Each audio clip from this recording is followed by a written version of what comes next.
how are you? It's Kiki, and today I'm here because I have received many requests to make this video. So you asked me to basically this book and read it for you, to read some literature or poetry. And I came up with this idea of reading an entire book with you, chapter by chapter, one chapter at a time. So maybe I'm gonna speak girls, depending on the length. But basically, I understand that some of you might not be interested in literature, and so I will give you two options.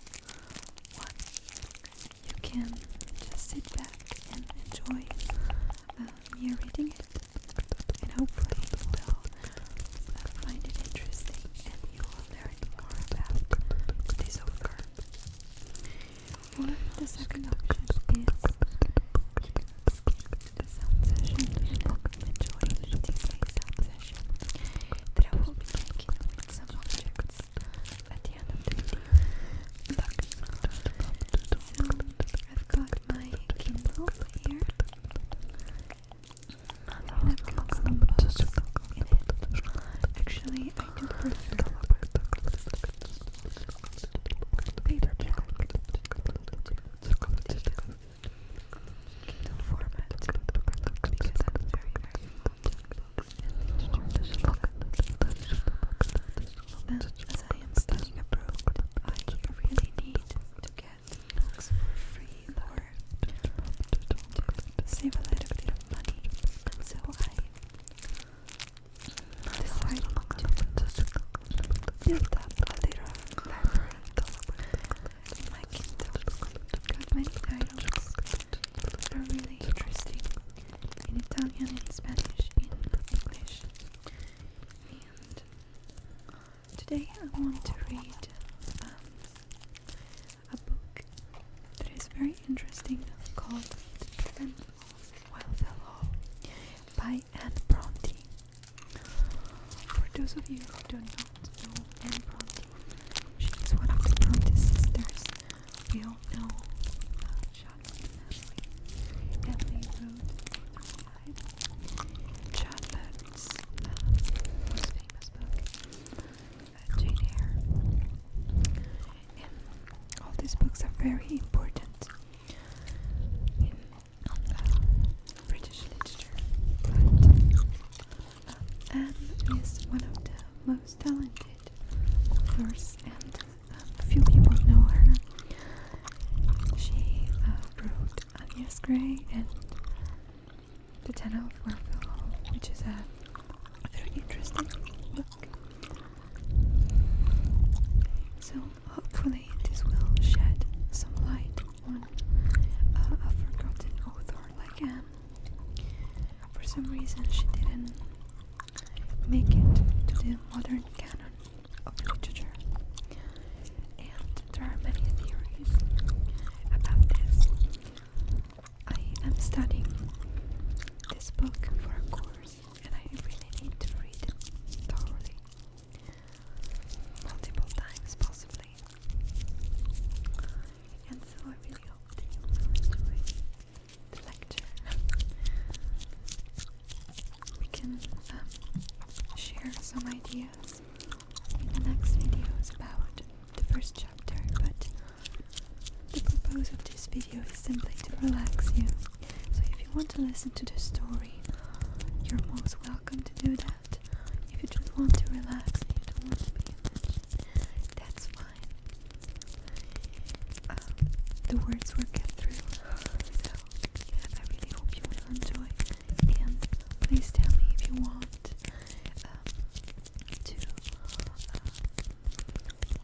have this kind of videos often for me. I will make them. I can go on with the Tenant of Wildfell, or I can pick another book depending on what you like. Creo que lo haré también en español. Voy a leer un libro completo. Porque sería muy bonito. Okay, so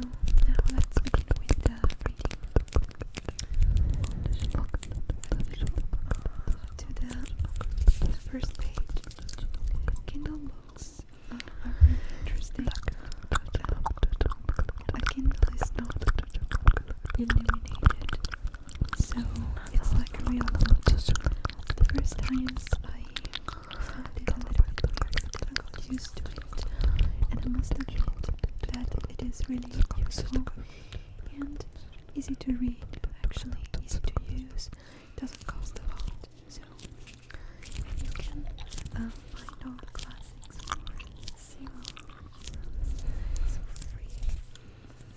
It's really nice, and I will be putting the PDF of this book that I'm about to read in the description box so that you can follow it or you can read it when you're, I don't know, if you're interested. Okay, chapter 1.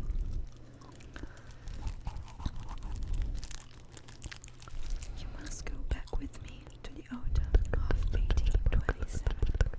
My father, as you know, was a sort of gentleman, pretty sharp, and I, by his express desire, succeeded him in the same quiet occupation, not very willingly, for ambition urged me to higher aims, and self-conceit assured me that, in disregarding its voice, I was burying my talent in the earth, and hiding my light under a bushel. My mother has done her utmost to persuade me that I was capable of great achievements. My father thought ambition was the surest road to ruin, and change but another word for destruction, would listen to no scheme for bettering either my own condition or that of my fellow mortals. He assured me that I was all rubbish, and exhorted me, with his dying breath, to continue in the good old way, to follow its steps and those of his father before him, and let my highest ambition to be to walk honestly through the world, looking neither to the right hand or to the left, and to transmit the paternal acres to my children in at least as flourishing a condition as he left me them to. Well, an honest and industrious farmer is one of the most useful members of society, and if I devote my talents to the cultivation of my farm and the improvement of agricultural in general, I shall thereby benefit not only my own immediate connections and dependents, but in some degree mankind at large. Hence, I shall not have lived in vain. With such reflections as these I was endeavouring to console myself as I plodded home from the fields one cold, damp, cloudy evening towards the close of October. But the gleam of a bright red fire through the parlour window had more effect in chilling my spirits and removed pinings than all the sage reflections and good resolutions I had forced my mind to frame. For I was young then, remember, only 24, and had not acquired half the rule over my own spirit that I now possess, trembling at the hand of me. However, that heaven of bliss must not be entered till I had exchanged my married boots for a clean pair of shoes, and my rough suit for a respectable coat, and made myself generally presentable in British society. For my mother, well as her kindness, was vastly particular on certain points. In ascending to my room, I was met upon the stairs by a smart, pretty girl of 19, with a tidy, dumpy figure, a round face, bright, blooming cheek, glossy, clustering curls, and little merry brown eyes. I needed not to tell you this was my sister Rose. She is, I know, a comely matron still, and doubtless no less lovely in your eyes than on the happy day you first beheld her. Nothing told me then that she, a few years hence, would be the wife of one entirely unknown to me as yet, but destined hereafter to become a closer friend than even herself, more intimate than that unmannerly lad of 17, by whom I was collared in the passage on coming down, and well had I jerked off my equilibrium, who in correction for his impudence received a resounding whack over the scones, which however sustained no serious injury from the infliction. As besides being more than commonly thick, I was protected by a redundant shock of short, reddish curls that my mother called auburn. On On entering the parlour, we found that honored lady seated in her armchair at the fireside, working away at her knitting, according to her usual custom. When she had nothing else to do, she had swept the earth and made a bright blazing fire for our reception. The servant had just brought in the tea tray, and Rose was producing the sugar basin and tea caddy from the cupboard in shellac-oak sideboard that shone like polished ebony in the cheerful parlour twilight. "You're the blackguard," cried my mother, looking round upon us without retarding the motion of her nimble fingers and glittering needles. "Now shut the door and come to the fire while Rose gets the tea ready. I'm sure you must be starved. Tell me what you've been about all day. I like to know what my children have been about." "I've been breaking in the grey coat, no easy business, Dad. Directing the ploughing on the last week's stubble from the plough boy has now the sense to direct himself in carrying out a plan for the extensive and efficient training of the low middle lands. That's my brave boy. And Fergus, what have you been doing?" "That's your cheating." And here he proceeded to give a particular account of the respective traits of prowess evinced by the graduate class. My mother, pretending to listen with deep attention and watching his animated countenance with a degree of maternal admiration I thought highly disproportionated to its object. "It's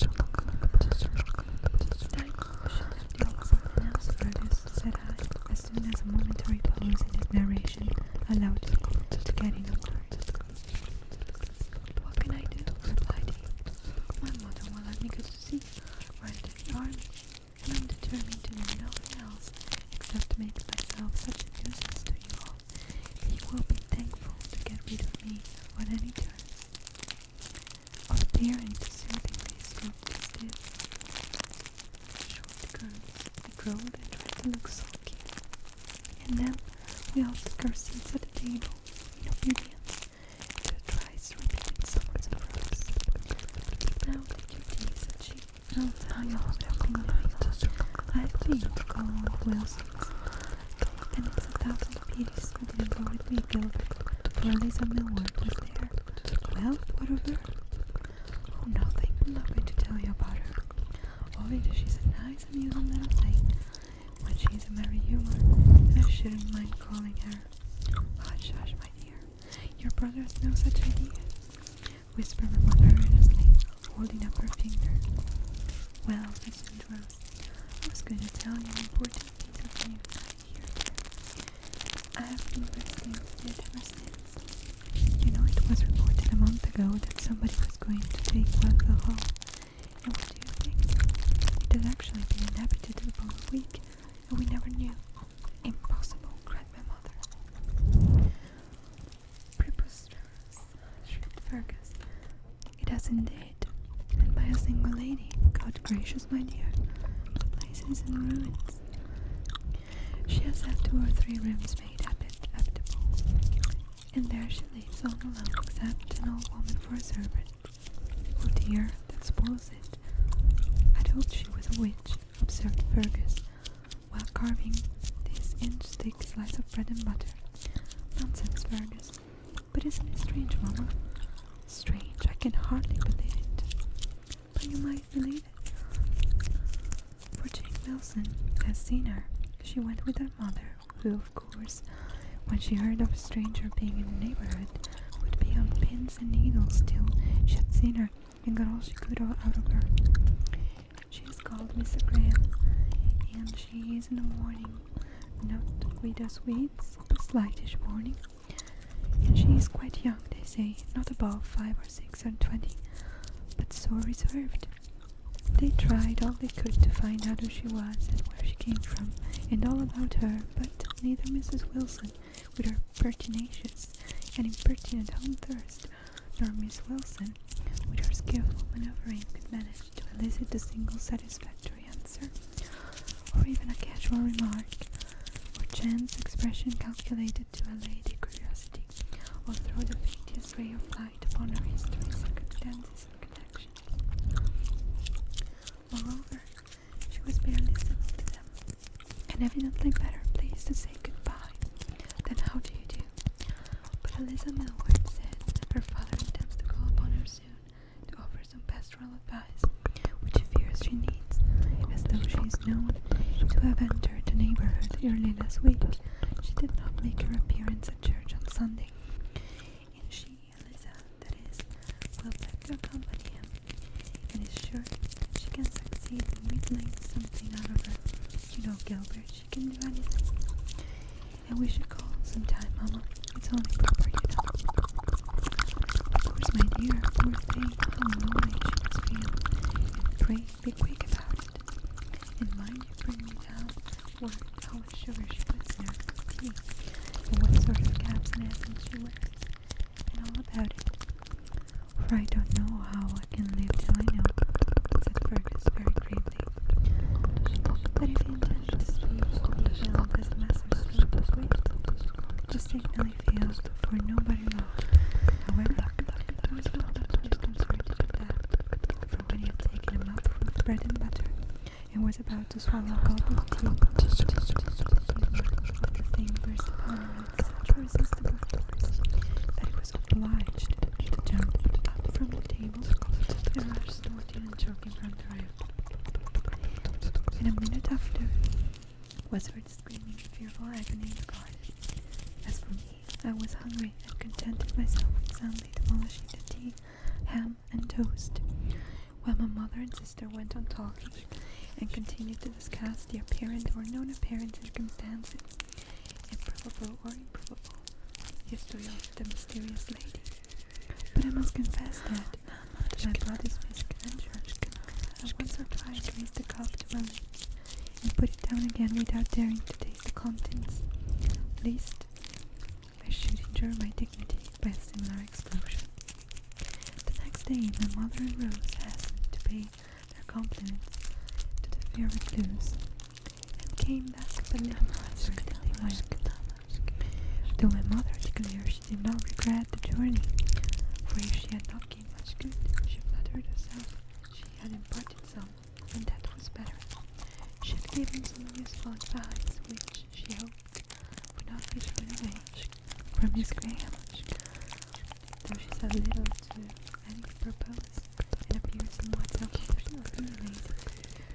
Capable of reflection, though she did not know where she had been all her life, poor thing, for she betrayed a lamentable ignorance to certain points, and not even the sense to be ashamed of it.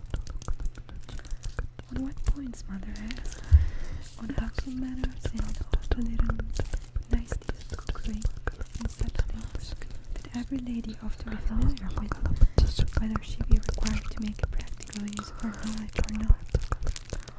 I gave her some useful pieces of information, however, in several excellent receipts, the value of which she evidently could not appreciate, for she begged I would not trouble myself, as she lived in such a plain, quiet way that she was sure she would never make use of them.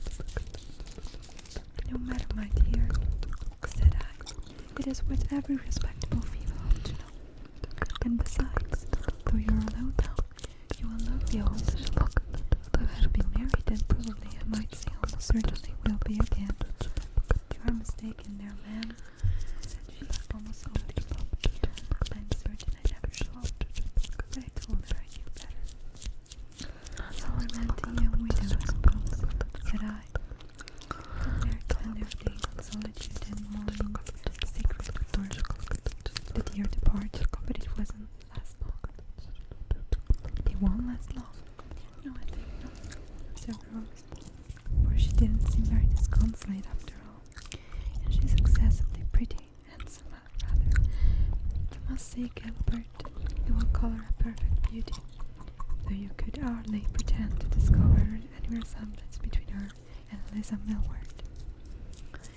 Well, I can imagine many faces more beautiful than Eliza's, though not more charming. Although she has a small claim to perfection, but then I maintain that if she were more perfect, she would be less interesting. Also, you prefer her faults to other people's perfections.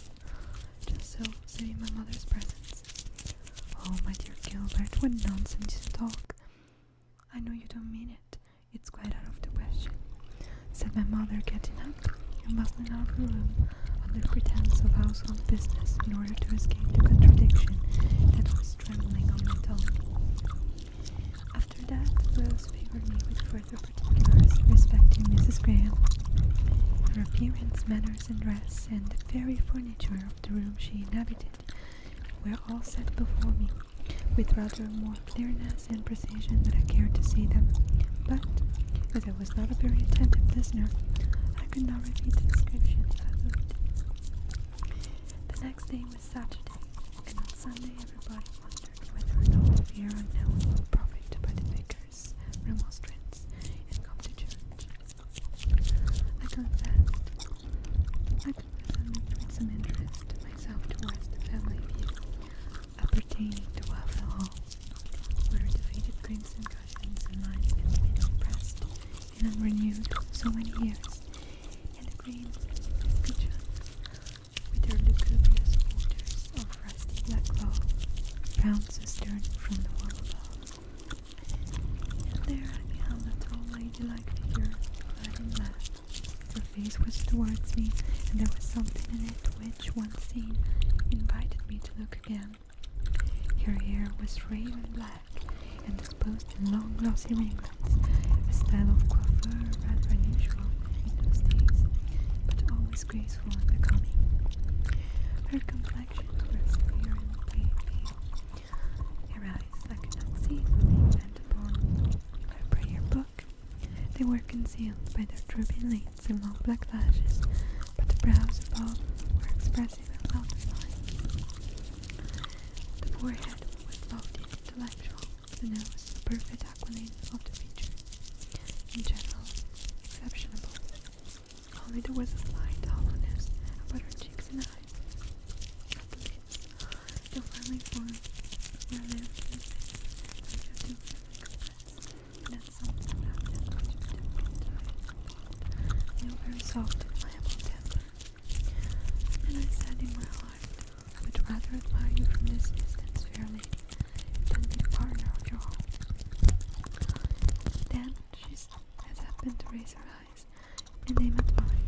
I did not choose to withdraw my gaze, and she turned again to her book, but with a momentary, indefinable expression of quiet scorn that was inexpressibly provoking me. She thinks me an impudent potter. She shall change her mind before long, if I think it's worthwhile. But then it flashed upon me that these were very proper thoughts of a place of worship, and that my behaviour on the present occasion was anything but what it ought to be. Previous, however, to directing my mind to the service, I glanced around the church to see if anyone had been observing me, but no. All who were not attending to the prayer books were attending to the strange lady, my good mother and sister, among the rest, and Mrs. Wilson, their daughter, and even Eliza Milner, lying in bed, from the corners of her eyes towards the object of general attraction. Then she glanced at me, simpered a little, and blushed, mostly looked at her prayer book and endeavoured to compose her features. Here I was transgressing again, and this time I was made sensible of it by a sudden dig in the ribs from the elbow of my bird brother. For the present I can only resent the insult by pressing my foot upon his toes, deferring further vengeance till we got out of church. Now, Alfred, before I close this letter, I will tell you who Eliza Milner was. She was the vicar's younger daughter, in a very engaging room. I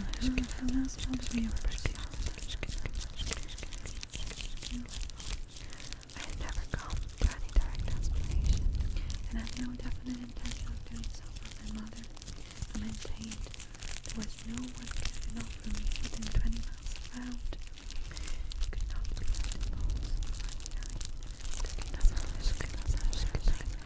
in addition to being numerous other disqualifications, I had not 20 pounds to go around. Eliza's figure was at once light and blonde, her face small and nearly as round as my sister's, complexion, something similar to hers, but more delicate and less developing blue. It also figures, generally irregular, and altogether she was rather charming and pretty. But her eyes must not forget those remarkable features, ordinary her chief attraction lay in outward aspect at least. They were long and narrow in shape, the iris black, and very dark brown, the expression various, and the unchanging, but always either pretty naturally, from the head of said diabolically, beginning to form irresistibly bewitching, often bold.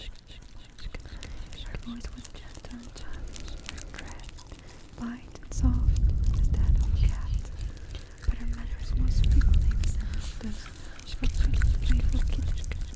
It is now pert and roguish, now timid and demure, according to its own sweet will. Her sister Mary is several years older, several inches taller, and of a larger, coarser build.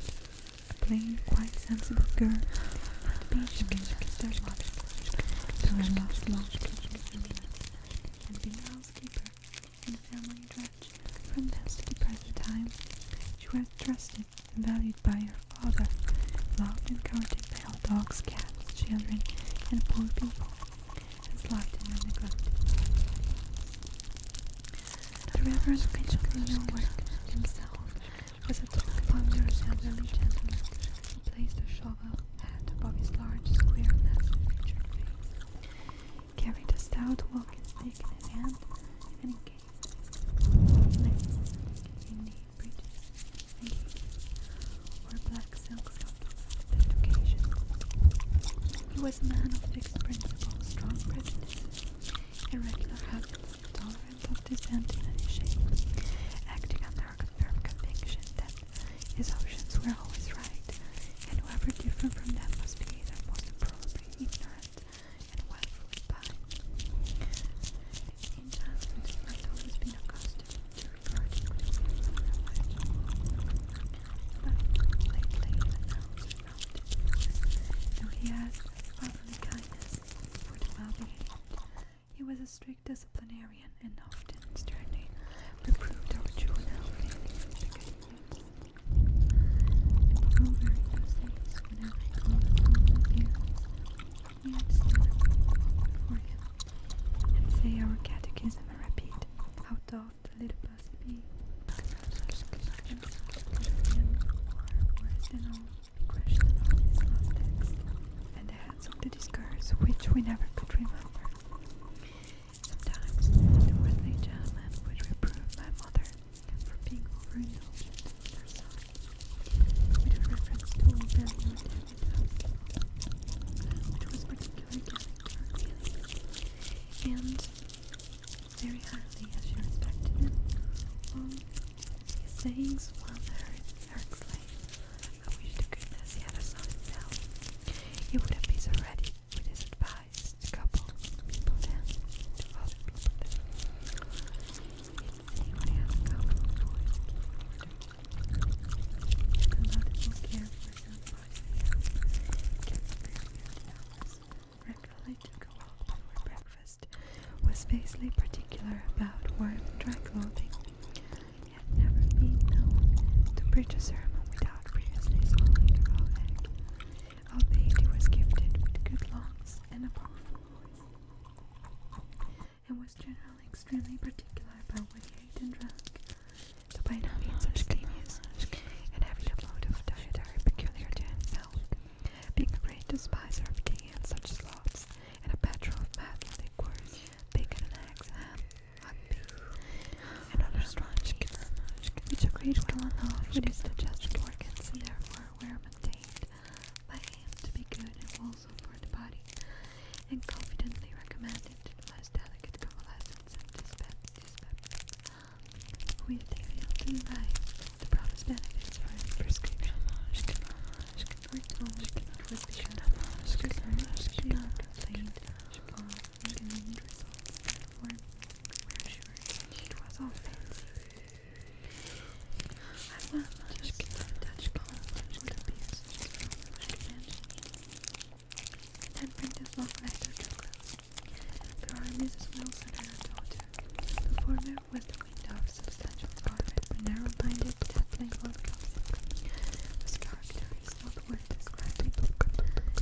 She has two sons, Robert, who wrote Penrose grammar, and Richard, a retiring studious young man, who was studying philosophy, preparing for college, and about to enter the church. Luckily, Jane was a young lady of some talents and more ambition. She had, upon desire, received a regular boarding school education, superior to what any Monroe had attempted before. She had taken the college well, acquired considerable elegance of manners, quite lost her provincial accent, and could boast of more accomplishments than Vicar's daughters. She was considered a beauty besides, but never for a moment did she number me among her admirers. She was about 6'20", rather tall and very slender, but her hair was neither chestnut nor auburn, but a most decided bright light red. Her complexion was remarkably fair and brilliant. Her head small and neck-long, very short, lips deep and red, eyes clear, hazel, quick, penetrating, but entirely destitute of poetry and feeling. She had, or might have had, many suitors of her own rank of life, but scornfully repulsive or rejectable, were not but a gentleman, her refined taste, not but a rich one contested his manners or ambition. One gentleman there was from whom she has lately received rather pointed attentions, and upon whose heart, name, and fortune it was whispered she has serious designs. This was Mrs. Lawrence, and the young squire, whose family had formerly occupied Wildfell Hall, but has deserted it some 15 years ago for a more modern and commodious mansion in the neighbouring parish. Now, Alfred, let me give adieu for the present. This is the first installment of my debt. If the coin suits you, tell me so, and I'll send it to you the rest as my leisure. If you would rather remain my creditor than stuff you pursue with such ungainly heaviness, tell me still, and I'll pardon you. Your bad taste and willing to keep the treasure to myself. Yours immutably, Gilbert Markham. This is the end of chapter 1. It was a very long text, but I'm sure you could enjoy the very gothic descriptions. This book is very well written because Anne was no ordinary author, and she was very talented in fact, even meaning more than Charlotte, but not less than Emily. Emily was and is my favorite author of all time, but I really, really love Anne. So now I will pamper you with some tapping on my Kindle that hopefully is going to be tingly. I really hope you enjoy the reading.